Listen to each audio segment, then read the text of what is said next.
एक छोटे से गांव को पार करता हुआ आखिरकार उसने वह जगह पाई जहां बुद्ध ध्यान कर रहे थे। किसान बुद्ध के पास पहुंचा और विनम्रता से उनके चरणों में झुक गया। उसने अपनी सारी समाया बताया और पूछा, भगवान, मैंने जीवन में कभी किसी का बुरा नहीं किया, फिर भी मेरी किस्मत इतनी खराब क्यों है? मुझे ऐसा क्यों लगता है कि मेरे सारे प्रयास बेकार हो जाते हैं? मेरा भाग्य इतना बुरा क्यों है? बुद्ध ने किसान को मुस्कुराते हुए देखा और कहा, तुम्हारे प्रश्न का उत्तर तो तुम्हारे ही भीतर है, पर मैं एक कहानी सुनाता हूं, शायद उसे तुम्हें समझ में आ जाए। बुद्ध ने एक कहानी शुरू की। बहुत समय पहले एक युवा ब्राह्मण था, जो भी अपनी किस्मत को लेकर चिंतित था। वह भी हमेशा यही सोचता रहता था कि उसके जीवन में सब कुछ गलत क्यों हो रहा है। एक दिन उसने निश्चय किया कि वह अपने प्रश्न का उत्तर खोजे। वह एक संत के पास गया और उसने अपनी समस्या का समाधान पूछा। संत ने उसकी समस्या सुनी और कहा, तुम्हें अपनी किस्मत जनानी है, एक यात्रा पर निकलो। इस यात्रा में तुम 3 सवालों का उत्तर ढूंढोगे। पहला, क्यों एक पेड़ जो कभी हरा भरा था अब सूख गया है? दूसरा, एक सुंदर कन्या क्यों आजीवन में दुखी रहती है? और तीसरा, क्यों एक राजकुमार जो बहुत शक्तिशाली था आज दर दर की ठोकर खा रहा है? इन 3 सवालों का उत्तर मिलने पर तुम अपनी किस्मत भी समझ जाओगे। ब्राह्मण ने संत की बात मान ली और यात्रा पर निकल पड़ा। वह चलते चलते एक बड़े जंगल में पहुंचा। वहां उसे एक विशाल वृक्ष मिला जो पूरी तरह से सूख चुका था। ब्राह्मण ने वृक्ष से पूछा, तुम इतने विशाल और मजबूत थे, फिर भी अब तुम क्यों सूख गए हो? वृक्ष ने उत्तर दिया, मैंने अपने जीवन में हमेशा अपने फलों को लोगों में बांटा, लेकिन एक दिन एक व्यापारी आया और उसने मेरे सारे फल तोड़ लिए। उसने ना तो खुद खाए और ना किसी और को बांटे। उसने सारे फल इकट्ठा कर लिए और बिना फल सूख गया। ब्राह्मण ने वृक्ष से विदा ली और आगे बढ़ा। चलते चलते वह गांव पहुंचा, जहां उसे एक सुंदर कन्या मिली, लेकिन वह कन्या हमेशा उदास रहती थी। ब्राह्मण ने उससे पूछा, तुम इतनी सुंदर हो, फिर भी हमेशा उदास क्यों रहती हो? कन्या ने उत्तर दिया, मेरे पास सब है, सुंदरता, धन और सुविधाएं, लेकिन मुझे सच्चे प्रेम की तलाश है। कोई भी मुझसे सच्चे प्रेम नहीं करता। हर कोई सिर्फ मेरी सुंदरता और धन के कारण मैं हमेशा दुखी रहती हूं। ब्राह्मण ने उसकी बात सुनी और सांत्वना दी। फिर वह अपनी यात्रा पर आगे बढ़ गया।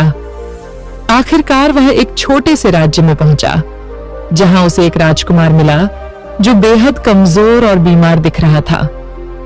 ब्राह्मण ने राजकुमार से पूछा, तुम्हारे पास सब कुछ था, फिर भी तुम इतने कमजोर और दरिद्र क्यों हो गए? राजकुमार ने उत्तर दिया, मुझे सत्ता और शक्ति का बहुत गर्व था। मैंने अपने राज्य के लोगों के साथ दुर्व्यवहार किया, उन्हें कष्ट दिया और उन्हें कमजोर किया, मेरी शक्ति का दुरुपयोग किया। एक दिन मेरे राज्य पर हमला हुआ और मैं सब कुछ खो बैठा। आज मैं अकेला और असहाय हूं। ब्राह्मण ने राजकुमार की बातें सुनी और सोचा कि इन 3 सवालों के उत्तरों ने उसके मन की कुछ उलझनों को सुलझा दिया है। वह संत के पास वापस आया और अपनी यात्रा विवरण सुनाया।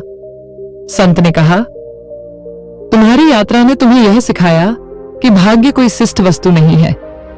ये तुम्हारे कामों और उन लोगों की भावनाओं पर निर्भर करता है जिनके साथ तुम जुड़ते हो।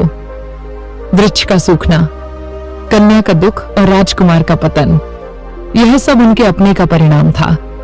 इसलिए यदि तुम अपना भाग्य बदलना चाहते हो तो अपने कर्मों को सुधारो और अपने आसपास के लोगों के प्रति दयालु बनो। बुद्ध ने कहानी संपत की और किसान की ओर देखा, जो ध्यानपूर्वक सुन रहा था।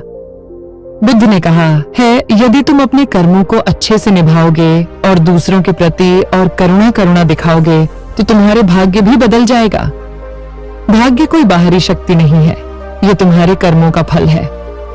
किसान ने बुद्ध की बातों को गहराई से समझा और प्रणाम किया और वहां से अपने कर्मों को सुधारने और दूसरों के प्रति प्रेम और करुणा दिखाने का प्रयास करूंगा।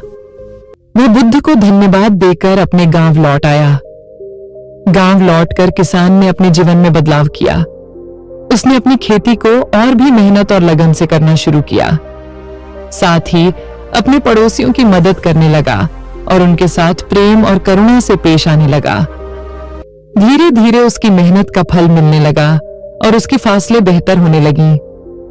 आर्थिक स्थिति भी सुधरने लगी और उसके परिवार की खुशहाली लौट आई। किसान ने समझ लिया कि भाग्य कोई पूर्व निर्धारित चीज नहीं है, बल्कि यह हमारे अपने कर्मों का परिणाम, और इसी विचार के साथ उसने अपने जीवन को एक नई दिशा दी। इस कहानी से हमें यह सीख मिलता है कि भय हमारे कर्मों से बनता है और बिगड़ता है। यदि हम अपने जीवन में अच्छे कर्म करेंगे, दूसरों के प्रति दया और प्रेम दिखाएंगे, तो हमारा भाग्य भी अच्छा होगा। गौतम बुद्ध की यह शिक्षा हमें यह सिखाती है कि हमारे जीवन का मार्ग हमारे अपने हाथों में है और अपने कर्मों के प्रति सजग रहना चाहिए। यदि आपको यह वीडियो अच्छा लगा हो तो इस वीडियो को लाइक और बुद्धा टेक चैनल को सब्सक्राइब करना न भूले। धन्यवाद। नमो बुद्धाय।